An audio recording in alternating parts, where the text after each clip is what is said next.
الحمد للہ رب العالمین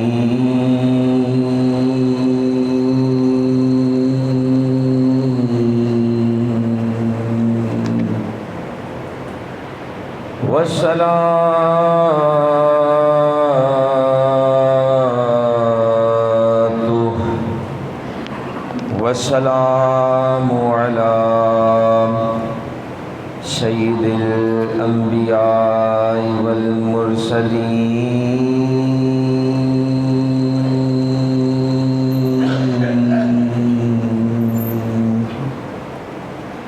اما بعد فاعوذ باللہ من الشیطان الرجیم بسم اللہ الرحمن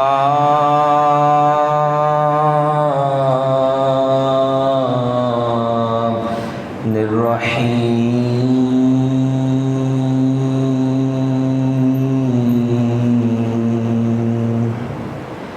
قال انما يتقبل الله من المتقین صدق اللہ العظیم وصدق رسولہ النبی الکریم الامین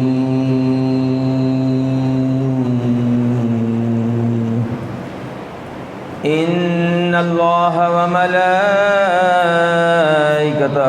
یصلون علی النبی یا ایھا الذین آمنوا صلوا علیہ وسلموا تسلیما اللہم صلی علی سیدنا مولانا محمد وعلی آل سیدنا ومولانا محمد وصحاب سیدنا ومولانا محمد وبارک وسلم الصلاۃ والسلام علیک یا سیدی یا رسول اللہ وعلی آلک وصحابک یا سیدی یا حبیب اللہ الصلاۃ والسلام علیک یا سیدی یا نبی اللہ وعلی آلک وصحابک یا سیدی یا نور اللہ الصلاۃ والسلام علیک یا سیدی یا رحمۃ للعالمین وعلی آلک وصحابک یا سیدی یا خاتم النبیین۔ اللہ تبارک و تعالیٰ کی حمد و ثنا اور نبی رحمت حضور سیدنا رسول اللہ صلی اللہ علیہ وآلہ وسلم پر درود و سلام کے بعد میرے انتہائی واجب الاحترام پیارے بھائیوں، پیارے بزرگوں، پیارے دوستوں، پیارے بچوں، السلام علیکم ورحمۃ اللہ وبرکاتہ۔ سب سے پہلے یہ بات یاد رکھیں، موضوع عرض کرنے سے پہلے ہم ہر محفل میں ہر جگہ یہ آیت سنتے ہیں ان اللہ وملائکتہ یصلون علی النبی یا ایھا الذین آمنوا صلوا علیہ وسلموا تسلیما۔ بے شک اللہ تبارک و تعالیٰ اور اس کے فرشتے نبی رحمت حضور سیدنا رسول اللہ صلی اللہ علیہ وآلہ وسلم پر جو غیب کی خبریں بتانے والے ہیں ان پر درود و سلام بھیجتے ہیں۔ اللہ تبارک و تعالیٰ فرماتا ہے ایمان والو، میں اور میرے فرشتے درود بھیجتے ہیں، تم بھی درود و سلام بھیجو۔ میں اور میرے فرشتے درود بھیجتے ہیں، اے ایمان والو تم بھی ان پر خوب درود و سلام بھیجو۔ اب بار بار ہم یہ آیت مبارکہ سنتے ہیں، سناتے ہیں۔ ایمان والے کا کام یہ ہوتا ہے کہ جب آیت سنیں اس پر فوراً عمل کرنا شروع کر دیں۔ اللہ فرماتا ہے میں اور میرے فرشتے درود بھیجتے ہیں، تم بھی درود بھیجو۔ تو جب محفل میں دروشی پڑھا جاتا ہے تو پھر سب کو جو ہے وہ دروشی پڑھنا چاہیے۔ اس کی تفصیل کبھی انشاءاللہ عید کے بعد جو ہے وہ عرض کروں گا، لیکن عرض کرنے کا مقصد یہ ہے کہ جب آقا پاک علیہ الصلوۃ والسلام پر دروشی پڑھا جائے تو کوئی بھی زبان خاموش نہیں رہنی چاہیے۔ ہو سکتا ہے کہ یہی وہ وقت ہو کہ اس وقت میں اگر آقا پاک علیہ الصلوۃ والسلام پر درود و سلام پڑھ لیا تو رب کائنات ہمیں اپنا قرب عطا فرماتا، کسی کو کوئی پتہ نہیں۔ اس لیے وقت کو ضائع نہیں جانے دینا چاہیے، اس کی قدر کرنی چاہیے۔ زمانہ قدیم میں قربانی کے قبول ہونے کی علامت ہی ہوتی تھی کہ سفید رنگ کی غیبی آگ آسمان سے آتی اور قربانی کی چیز کو جلا دیتی، اور جس کی قربانی قبول نہ ہوتی اس پر نہ آگ آتی نہ اسے جلاتی، وہ چیز وہیں پر ہی رہتی تھی۔ جیسا کہ قابیل اور حابیل کی قربانی کے بارے میں اللہ تبارک و تعالیٰ نے قرآن مجید میں ارشاد فرمایا کہ اذ قربا قربانا فتقبل من احدهما ولم يتقبل من الآخر، جبکہ قابیل اور حابیل دونوں نے قربانی دی۔ اللہ تبارک و تعالیٰ فرماتا ہے قابیل اور حابیل یہ دونوں سیدنا آدم علیہ السلام کے بیٹے تھے، تو اللہ تبارک و تعالیٰ فرماتا ہے قابیل اور حابیل دونوں نے قربانی دی، بس ان دونوں میں سے ایک سے قبول کی گئی، دوسرے سے قبول نہیں کی گئی۔ جو سچا ہوتا تھا اس کی قربانی کی چیز کو آگ جلا دیتی تھی۔ آدم علیہ السلام کے زمانے کی یہ بات ہے۔ جو سچا اس وقت ہوتا تھا، تقوی والا ہوتا تھا، اس کی قربانی کی چیز کو آگ جلا دیتی تھی، جھوٹے کی قربانی وہیں پر ہی رہتی تھی۔ کیوں؟ اس لیے کہ قربانیوں کی قبولیت کی بنیاد سچائی اور تقوی تھی۔ قربانیوں کی قبولیت کی جو بنیاد ہے وہ سچائی تھی، تقوی تھی، اور آج بھی ایسا ہی ہے۔ اگر تو سچائی کے ساتھ، سچ کے ساتھ قربانی خریدیں گے، رزق حلال کے ساتھ قربانی خریدیں گے تو وہ قربانی اللہ کی بارگاہ میں قبول ہے۔ اگر جھوٹ بول کر، دھوکے سے، فریب سے، حرام کے مال سے اگر قربانی خریدی جائے، چاہے وہ 50 لاکھ کا جانور کیوں نہ ہو، وہ اللہ کی بارگاہ میں قبول نہیں ہے۔ لیکن اگر اللہ رب العزت کی رضا کے لیے جتنی بندہ اس کی جیب بندے کی اجازت دیتی ہے، جتنا اللہ تبارک و تعالیٰ نے مال عطا فرمایا، اسی حساب سے اللہ رب العزت کی رضا کے لیے خوبصورت قربانی کرتا ہے تو اللہ تبارک و تعالیٰ اسے اپنی پاک بارگاہ میں قبول فرما لیتا ہے۔ تو قربانیوں کی بنیاد سچائی اور تقوی تھی، اور آج بھی ایسا ہی۔ جب قابیل کی قربانی مردود ہو گئی تو اس نے حضرت حابیل سے کہا کہ میں تمہیں قتل کر دوں گا، تو اس کے جواب میں حضرت حابیل رضی اللہ تعالیٰ عنہ نے کہا قال انما یتقبل اللہ من المتقین، آپ نے فرمایا کہ اللہ تبارک و تعالیٰ کا دستور ہے کہ وہ قربانی اور عمل پرہیزگاروں کا قبول فرماتا ہے۔ قربانی بھی پرہیزگاروں کی، عمل بھی پرہیزگاروں کا قبول فرماتا ہے۔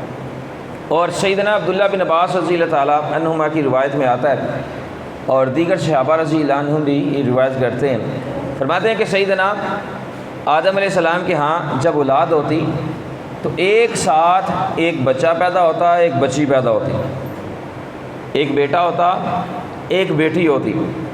ایک حمل سے جو لڑکا پیدا ہوتا اس کا نکاح دوسرے حمل سے پیدا ہونے والی لڑکی سے کر دیا جاتا تھا۔ یہ اس وقت کا دستور تھا۔ تو سیدنا آدم علیہ السلام کو اللہ تبارک و تعالیٰ نے 2 بیٹے عطا فرمائے، ایک قابیل، دوسرے حابیل۔ قابیل زراعت کا کام کرتا تھا، حابیل جو تھے وہ مویشی پالتے تھے۔ قابیل کے ساتھ جو لڑکی پیدا ہوئی تھی وہ اس لڑکی سے بہت خوبصورت تھی جو حضرت حابیل رضی اللہ تعالیٰ عنہ کے ساتھ پیدا ہوئی تھی۔ قابیل بڑا تھا، حابیل چھوٹے تھے۔ اب قاعدے کے مطابق اس وقت جو قانون تھا وہ یہ بنتا تھا کہ حابیل نے حضرت قابیل رضی اللہ تعالیٰ عنہ کی بہن سے نکاح کرنا چاہا۔ حضرت حابیل رضی اللہ تعالیٰ عنہ نے قابیل کی بہن سے نکاح کرنا چاہا۔ جب آپ نے نکاح کرنا چاہا تو قابیل نے انکار کر دیا، کہنے لگا یہ میری بہن ہے، یہ میرے ساتھ پیدا ہوئی ہے، اور یہ تمہاری بہن سے بہت خوبصورت ہے، اور میں اس سے نکاح کا زیادہ حقدار ہوں۔ ابن اسحاق کی روایت میں آتا ہے کہ قابیل نے حضرت حابیل سے کہا کہ ہم دونوں جنت میں پیدا ہوئے ہیں، تم دونوں زمین میں پیدا ہوئے ہو، اور میں اپنی بہن سے نکاح کرنے کا زیادہ حقدار ہوں۔ تو سیدنا آدم علیہ السلام نے قابیل سے فرمایا میرے بیٹے یہ تمہارے لیے حلال نہیں ہے، یہ قانون نہیں ہے، یہ تمہارے لیے حلال نہیں ہے، یہ حضرت حابیل کے لیے حلال ہے۔ اب قابیل جو تھا وہ نافرمان تھا، وہ نافرمان تھا، اس نے سیدنا آدم علیہ السلام کی بات ماننے سے انکار کر دیا، اپنے ابا جی کی بھی بات نہیں مانی۔ سیدنا آدم علیہ السلام جو صفی اللہ ہے، جو تمام امت کے باپ ہیں، ان کی بات ماننے سے اس نے انکار کر دیا۔ ایک اس نے اپنے والد صاحب کی بات ماننے سے انکار کر دیا، دوسرا اس نے نبی رسول کی بات ماننے سے انکار کر دیا۔ آدم علیہ السلام کی بات نہیں مانی، اور جو انبیاء علیہ السلام نبی رسول کی بات نہیں مانتا، یاد رکھے اللہ تبارک و تعالیٰ کی بارگاہ میں اس کا ذرہ برابر مقام نہیں، وہ اللہ کی رحمت سے دور ہو جاتا ہے۔ اللہ تبارک و تعالیٰ اس کو کبھی اپنی رحمت کے قریب نہیں کرتا۔ کبھی بھی کسی بھی نبی علیہ السلام کی شان میں گستاخی نہیں کرنی چاہیے، کبھی بھی کسی نبی علیہ السلام کی بارگاہ میں کوئی توہین جو امیز الفاظ ہیں اس کو نہیں منہ سے نکالنا چاہیے۔ کیوں؟ اگر توہین والا الفاظ زبان سے نکل گیا تو یاد رکھیں کبھی بھی اللہ اس کو اپنی رحمت کا سایہ عطا نہیں فرمائے گا۔ سایہ اسے ملتا ہے، رحمت اسے ملتی ہے، برکت اسے ملتی ہے، قرب اسے ملتا ہے جس کے سینے میں ادب ہوتا ہے۔ اگر ادب نہیں ہے، تعظیم نہیں ہے بڑوں کی، تو پھر وہ اللہ کی رحمت سے بہت دور ہو چکا ہے۔ تو اس نے سیدنا آدم علیہ السلام کی بات ماننے سے انکار کر دیا۔ تو سیدنا آدم علیہ السلام نے اسے فرمایا، دونوں بیٹوں سے فرمایا، قابیل اور حابیل سے، کہ تم ایسا کرو کہ تم قربانی پیش کرو، تم میں سے جس کی قربانی قبول ہو گئی وہ اس سے نکاح کا زیادہ حقدار ہوگا۔ اب دونوں نے آپ کی بات مانی، حابیل نے کنواری بکری کی قربانی دی، قابیل نے گندم کی قربانی دی۔ اب دونوں نے قربانی پیش کی، اللہ تبارک و تعالیٰ نے آسمان سے سفید رنگ کی آگ کو بھیجا، اور اس آگ نے حضرت حابیل رضی اللہ تعالیٰ عنہ کی قربانی کو کھا لیا، اور جو قابیل کی قربانی تھی وہیں پر ہی رہی، اس کو ترک کر دیا۔ جب قابیل نے دیکھا کہ میری قربانی قبول نہیں ہوئی تو اس نے غضبناک ہو کر حضرت حابیل رضی اللہ تعالیٰ عنہ سے کہا کہ میں تم کو ضرور قتل کر دوں گا۔ بھائی کو کہہ رہا ہے میں تمہیں ضرور قتل کر دوں گا ورنہ تم میری بہن سے نکاح نہ کرنا۔ تو حضرت حابیل رضی اللہ تعالیٰ عنہ نے کوئی اسے بات نہیں کی، کوئی اسے گالی گلوچ نہیں کی، کوئی اسے غلط الفاظ نہیں کہے، بلکہ آپ نے فرمایا اپنے بھائی سے کہ بھائی اللہ تبارک و تعالیٰ متقین کی قربانی کو قبول فرماتا ہے۔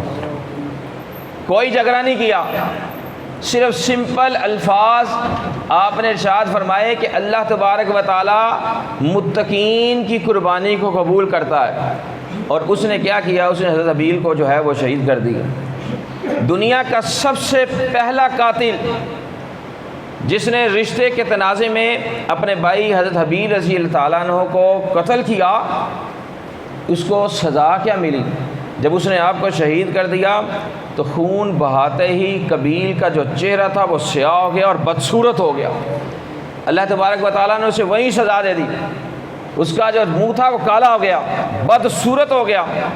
اور سیدنا آدم علیہ السلام نے شدید غضب کے باعث اپنے بیٹے کو اپنی بارگاہ سے بھی نکال دیا۔ جب آپ نے اپنے بیٹے کو اپنی بارگاہ سے نکال دیا تو وہ یمن کی طرف چلا گیا۔ اب دیکھیں، جو اپنے والدین کی فرما برداری نہیں کرتا، بات نہیں مانتا، جو انبیاء علیہ السلام کی بات نہیں مانتا، اس کو سزا کیا ملتی ہے؟ جب قابیل یمن چلا گیا، آدم علیہ السلام کی رحمت سے دور ہو گیا، اللہ تبارک و تعالیٰ کی رحمت سے دور ہو گیا، تو وہ قابیل چلا گیا۔ اب وہاں پر اس کو شیطان نے ورگلایا اور کیا کیا؟ اس کو آگ کی پوجا کرنے پر آمادہ کر لیا۔ اب قابیل آگ کی پوجا کر رہا ہے۔ جب قابیل بوڑھا ہو گیا تو قابیل کا ایک بیٹا تھا نبینا، اس نے پتھر مار کر اپنے باپ کو خود ہی مار دیا۔ قابیل کو اس کے بیٹے نے پتھر مار کر مار دیا۔ اللہ تبارک و تعالیٰ نے کتنی سخت سزا دی کہ اس کو شرک کی حالت میں اللہ نے موت دے دی، اور بتا دیا کہ جو انبیاء علیہ السلام کی تعظیم نہیں کرتا وہ شرک کی حالت میں مر جاتا ہے، وہ منافقت کی حالت میں مر جاتا ہے۔ نہ منافق کی بخشش ہے نہ کافر کی بخشش ہے، یہ پکی بات ہے۔ نہ منافق کی بخشش ہے نہ کافر کی بخشش ہے۔ مومن سے اگر کوئی خطا سرزد ہو گئی اللہ بخشش فرما دے گا، لیکن منافق اور کافر کو کبھی بھی بخشش نہیں ملے گی، یہ ہمیشہ جو ہے وہ جہنم کی آگ میں سڑتے رہیں گے۔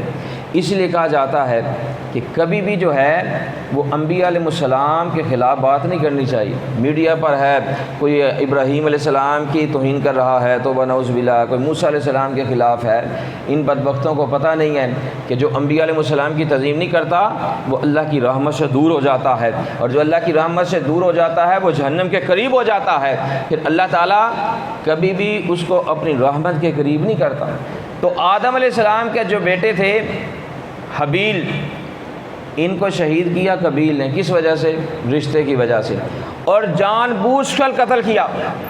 اور حضور پاک صلی اللہ علیہ وآلہ وسلم نے ارشاد فرمایا، امام بخاری نے بخاری شریف حدیث نمبر 3335 پر لکھا ہے کہ آقا علیہ الصلوۃ والسلام نے فرمایا کوئی بھی شخص ناحق قتل ہوتا ہے، کوئی بھی شخص ناحق اس کو قتل کیا جاتا ہے تو آقا علیہ الصلوۃ والسلام فرماتے ہیں اس قتل کا گناہ سیدنا آدم علیہ السلام کے بیٹے قابیل کو ضرور ملتا ہے۔ اس وقت سے، جب سے قابیل نے حضرت حابیل کو شہید کیا، اس وقت سے لے کر اب تک اور قیامت تک جتنے بھی ناحق قتل کیے جائیں گے ان سب کا گناہ قابیل کے کھاتے میں جائے گا، سب کو گناہ۔ کیوں؟ اس لیے کہ اس نے سب سے پہلے قتل کرنے کا طریقہ رائج کیا تھا۔ اور ایک جگہ حضور پاک صلی اللہ علیہ وآلہ وسلم نے فرمایا، اللہ تبارک و تعالیٰ قرآن مجید میں ارشاد فرماتا ہے سورہ مائدہ آیت نمبر 32 میں کہ من قتل نفسا بغیر نفس او فساد فی الارض فکأنما قتل الناس جمیعا۔ اللہ تبارک و تعالیٰ فرماتا ہے جس نے کوئی جان قتل کی بغیر جان کے بدلے یا زمین میں فساد کے، تو گویا اس نے سب لوگوں کو قتل کر دیا، یعنی ایک انسان کا قتل تمام انسانوں کا قتل، اتنا سخت یہ معاملہ ہے۔ اور حضور پاک صلی اللہ علیہ وآلہ وسلم نے ارشاد فرمایا کہ ایک مومن کا قتل کیا جانا اللہ تبارک و تعالیٰ کے نزدیک دنیا کے تباہ ہو جانے سے زیادہ بڑا گناہ ہے۔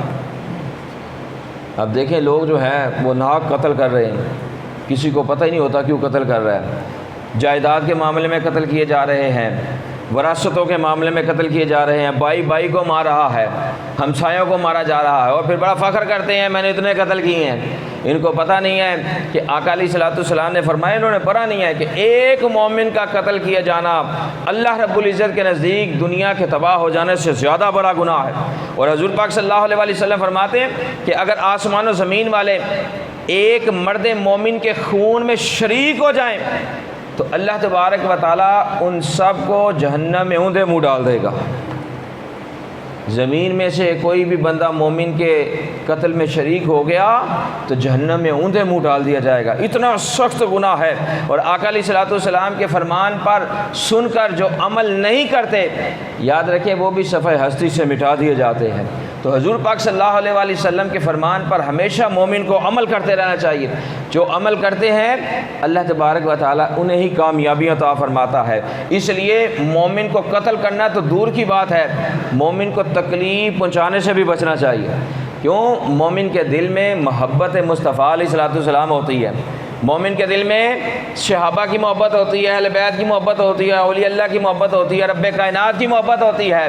مومن کو تکلیف پہنچانے سے پہلے 100 بار سوچنا چاہیے کہ میں مومن کو تکلیف نہیں پہنچا رہا بلکہ میں تو اللہ کے محبوب علیہ الصلوۃ والسلام کو تکلیف پہنچا رہا ہوں۔ اور جو اللہ کے محبوب علیہ الصلوۃ والسلام کو تکلیف پہنچاتے ہیں وہ رب کائنات کو تکلیف پہنچاتے ہیں، اور جو رب کائنات کو تکلیف پہنچاتے ہیں صفحہ ہستی سے مٹا دیے جاتے ہیں۔ تو اللہ تبارک و تعالیٰ قرآن مجید میں سورہ حج کی آیت نمبر 37 میں ارشاد فرماتا ہے کہ لَن يَنَالَ اللَّهَ لُحُومُهَا وَلَا دِمَاؤُهَا وَلَٰكِن يَنَالُهُ التَّقْوَىٰ مِنكُمْ، کہ اللہ تبارک و تعالیٰ کو ہرگز ان قربانیوں کے جانوروں کے نہ تو گوشت پہنچتے ہیں نہ خون پہنچتے ہیں، ہاں اللہ تبارک و تعالیٰ فرماتا ہے تمہاری پرہیزگاری میری بارگاہ میں پہنچتی ہے۔ اب جب بندہ قربانی کرتا ہے، گوشت جو ہے وہ غریبوں میں تقسیم کر دیتا ہے، رشتہ داروں میں تقسیم کر دیتا ہے، ہمسایوں میں تقسیم کر دیتا ہے، خون جو ہے وہ بہہ جاتا ہے، تو اللہ تبارک و تعالیٰ فرماتا ہے نہ تمہارے جانوروں کے مجھے گوشت پہنچتے ہیں نہ خون پہنچتے ہیں، ہاں ایک بات پہنچتی ہے کہ تمہارا تقویٰ میری بارگاہ میں پہنچ جاتا ہے۔ تو اس لیے جب بھی قربانی کریں اللہ رب العزت کی رضا کے لیے قربانی کرنی چاہیے، لوگوں کو دکھانے کے لیے نہیں کہ میں 50 لاکھ کا جانور لے کر آ رہا ہوں، 10 لاکھ کا لے کر آ رہا ہوں، اور لوگ کہیں گے یار اس کے پاس تو بڑا پیسہ ہے، بڑی قربانی کرتا ہے۔ اگر تو نیت یہ ہے کہ لوگ میری قربانی کو دیکھیں گے اور لوگ میری واہ واہ کریں گے، میرا نام بلند ہوگا، تو پھر تو وہ قربانی اللہ تبارک و تعالیٰ کی بارگاہ میں قبول نہیں ہے، یہ تو پکی بات ہے۔ اور اگر اللہ تبارک و تعالیٰ کی رضا شامل ہے تو پھر اللہ تبارک و تعالیٰ کی رضا میں جو بھی عمل کیا جائے گا اللہ تبارک و تعالیٰ اسے اپنی پاک بارگاہ میں قبول و منظور فرما لے گا۔ تو اگر چاہتے ہیں کہ قربانیاں قبول ہوں تو پھر اللہ تبارک و تعالیٰ کی رضا کے لیے قربانی کریں، دکھانے کے لیے نہیں۔ اور قربانی کرنے کے بعد اس کے 3 حصے کریں، غریبوں کے لیے، رشتہ داروں کے لیے، اپنوں کے لیے رکھیں۔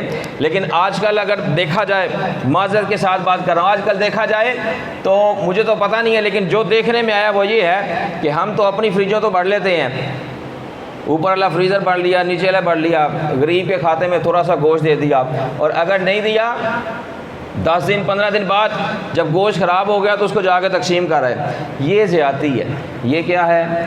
یہ زیادتی ہے، اس طرح نہیں کرنا چاہیے۔ جب جانور کو ذبح کریں اسی وقت حصے کریں، اپنا حصہ فریج میں رکھیں، جہاں مرضی رکھیں، لیکن جو غریبوں کے لیے جو قانون ہے اس کو فوراً ان کے گھر میں جا کر پہنچائیں۔ جب غریبوں کے گھر میں گوشت دے کر آئیں گے تو اللہ تبارک و تعالی ہر قدم کے بدلے جو ہے وہ ثواب عطا فرمائے گا، ان گنت ثواب عطا فرمائے گا۔ اور آخری بات یہ سماعت فرما لیں، آج جو ہے 29 ذی الحجہ ہے، اور آج ہو سکتا ہے کہ جو چاند نظر آ جائے اور پھر عید والا مہینہ شروع ہو جائے۔ تو آج کیا کرنا ہے؟ حضور پاک صلی اللہ علیہ وآلہ وسلم نے واضح طور پر ارشاد فرما دیا۔ ام المومنین سیدہ ام سلمہ رضی اللہ تعالیٰ عنہا روایت کرتی ہیں، فرماتی ہیں کہ آقا پاک علیہ الصلوۃ والسلام نے ارشاد فرمایا کہ جو شخص قربانی کی نیت رکھتا ہو وہ ذی الحجہ کا چاند نظر آنے پر نہ تو اپنے سر اور مونچھوں وغیرہ کے بال تراشے، نہ ناخن کاٹے، یہاں تک کہ وہ قربانی کر لے، یعنی قربانی کرنے کے بعد یہ کام کرے۔ اور جس شخص نے پہلے دن قربانی نہ کرنی ہو، دوسرے یا تیسرے دن قربانی کرنی ہو، تو وہ عید الاضحیٰ کی نماز ادا کرنے کے بعد حجامت وغیرہ بنا لے تو اس میں کوئی حرج نہیں ہے۔ یہ تو ان کے لیے ثواب ہے کہ جنہوں نے قربانی کرنی ہے۔ اب غریبوں کے لیے کیا ثواب ہے؟ جو قربانی نہیں کر سکتے ان کے لیے کیا ثواب ہے؟ ان کے لیے بھی آقا پاک علیہ الصلوۃ والسلام نے ارشاد فرمایا کہ جو قربانی کی نیت رکھتا ہے کر نہیں سکتا، جو قربانی جس کی جیب اجازت نہیں دیتی وہ قربانی نہیں کر سکتا، تو آقا پاک علیہ الصلوۃ والسلام فرماتے ہیں وہ بندہ بھی ذی الحجہ کا چاند نظر آنے پر نہ تو اپنے سر کے بال کٹوائے، نہ مونچھیں ترشوائے، نہ ناخن کاٹے، نہ غیر ضروری بال کاٹے، بلکہ عید الاضحیٰ کی نماز ادا کرنے کے بعد یہ کام کرے تو اللہ تبارک و تعالیٰ اس غریب کو بھی قربانی کا ثواب عطا فرمائے گا۔ یہ غریبوں سے محبت ہمارے مصطفیٰ علیہ الصلوۃ والسلام کی ہے۔ فرمایا قربانی نہیں کر سکتے کوئی بات نہیں، تم پیچھے نہیں رہ سکتے، غریب میری امت پیچھے امیروں سے نہیں رہ سکتی۔ اگر امیر کو قربانی کا ثواب مل رہا ہے، غریب قربانی نہیں کر سکتا، تو آقا علیہ الصلوۃ والسلام نے فرمایا تم سر کے بال نہ کٹوانا، ذی الحجہ کا چاند نظر آنے پر سر کے بال نہ کٹوانا، ناخن نہ تراشنا، مونچھیں نہ کٹوانا، غیر ضروری بال نہ کٹوانا، عید الاضحیٰ کی نماز کے بعد یہ کام کر لینا، اللہ تبارک و تعالیٰ تمہیں قربانی کا ثواب عطا فرمائے گا۔ اور پچھلے جمعے جو ہے وہ ماشاءاللہ بیٹری کا جو ہے وہ اعلان کیا گیا تھا، اور آپ کی نے بڑی محبت فرمائی، ماشاءاللہ 11,500 روپیہ جو ہے وہ جمع ہوا۔ اور ہمارے جو ہے پیارے بھائی بہت ہی دین سے محبت کرنے والے محمد اکرام صاحب، انہوں نے جو ہے وہ اس دن 25,000 روپیہ دے دیا تھا۔ اتنی محبت، اور جب تک آپ جیسے لوگ اس دنیا میں موجود ہیں یاد رکھیں اللہ تبارک و تعالیٰ کبھی بھی جو ہے لوگوں کو جو ہے وہ پستی کی طرف نہیں لے کر جائے گا۔